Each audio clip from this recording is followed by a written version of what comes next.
And while the Attorney General Barr searches for truth and justice, well, the Democrats on Capitol Hill predictably busy wasting your time, other people's money, still advancing a hoax, still advancing lies and conspiracy theories.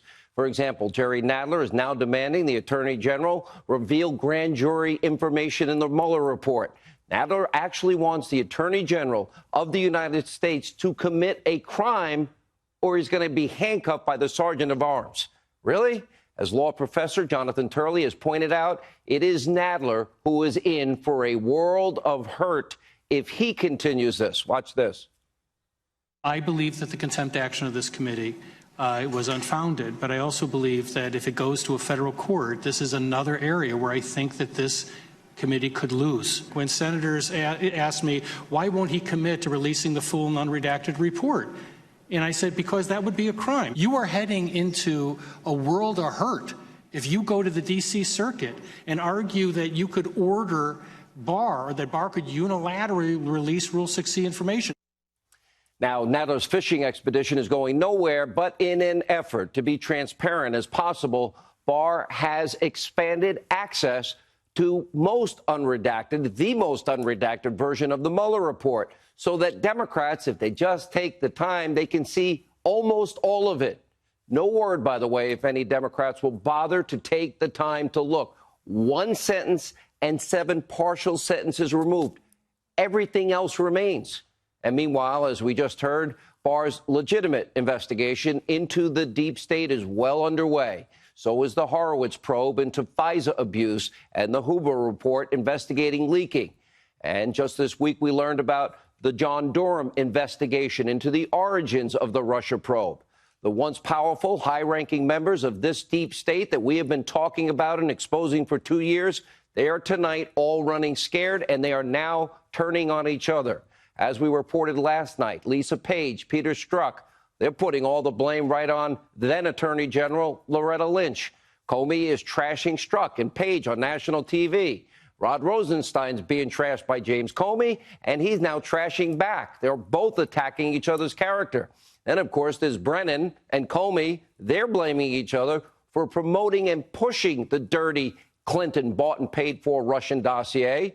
And Comey's general counsel, James Baker, just revealed that he was, quote, quite worried that his boss, Director Comey of the FBI, was literally blackmailing Donald Trump with Hillary's dirty Russian dossier.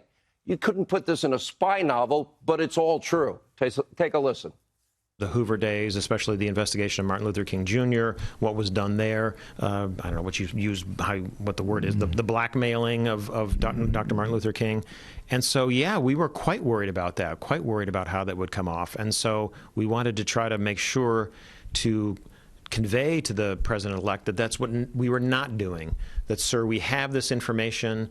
It came to us in a particular way. The press has it. It's about to come out. You should be alerted to that fact. We don't want to proceed on this basis without you being aware of those facts. But no, we were quite worried about the Hoover analogies, and we're determined not to have such a disaster happen on our watch.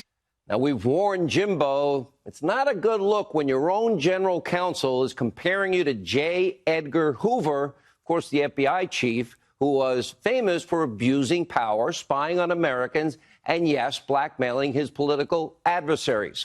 But while Baker expressed concern over how Comey was using the dossier, he also claimed that the FBI took the dossier seriously, but not literally. Really? Because that was the bulk of information in the FISA applications. So sounds like they took it literally. Take a look. The information came in, and there was a lot of detail with respect to a lot of different types of activities that were allegedly going on. And so I guess the way I have phrased it, I think we took it seriously. We didn't necessarily take it literally. That was literally true in every respect. But it was something that we were obligated to deal with and obligated to assess, given what we understood, what I understood to be the source of the information, Christopher Steele at that point in time. We were obligated to take it seriously and look at it and try to figure out whether it was true or not. Hold on a second. If you didn't take the Hillary bought and paid for Russian dossier seriously or literally, then why did James Comey in October of 2016 swear, it says at the top of a FISA application, verified? Why did he swear that the contents were true and accurate in the first FISA request? Why was that request marked verified at the very top? Now, did James Comey lie then, or did he lie in January 2017 when he said to then President-elect Trump, it's salacious but not verified?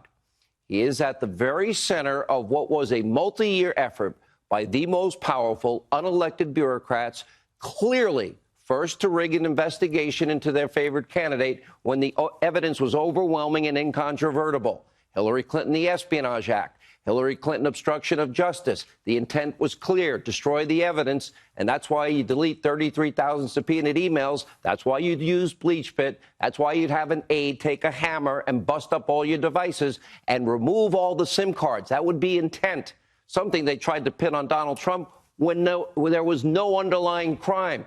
4 investigations, including the Mueller report, no collusion. By the way, it's over.